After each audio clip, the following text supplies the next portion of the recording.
বন্ধুরা, যেই রেড রোডে নামাজ পড়া বন্ধ করা হয়েছে সেই রেড রোডে আমাদের দেশের প্রধানমন্ত্রী আসছে যোগ দিবস উদযাপন করার জন্য। আর এই যোগ দিবস আগামী 21 তারিখে। আর এই যোগ দিবসের জন্য রেড রোড গত 7 দিন ধরে বন্ধ। তো এই বিষয়টা নিয়ে অনেকেই বলছে যত সমস্যা নামাজে এখন কোনো সমস্যা হচ্ছে না। তো এই বিষয়টা নিয়ে দিলীপ ঘোষ কি বললো শুনুন একবার। সেটা ছিল কি নামাজ পড়তে 15 মিনিট লাগে, সেটা দেওয়া হলো না। 15 মিনিটের জন্য কত ঘন্টা আটকানো হবে?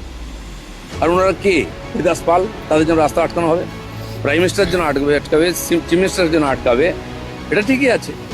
বছরে তো একবার উনি আসছেন, কত বছর পরে আসছেন? আর 107 বছর ধরেই তো অন্যায় করা হয়েছে।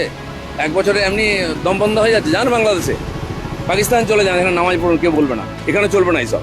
সরকার পাল্টে গেছে, লোক পাল্টে যায় জানে এগুলো বন্ধ করবো বলে, আর বন্ধ হবেই, জেনে রাখুন। তো বন্ধুরা, আমি একটা কথা বলি, যোগ দিবস কোনো ধার্মিক অনুষ্ঠান না, না হিন্দুদের না মুসলিমদের, এটা সবারই।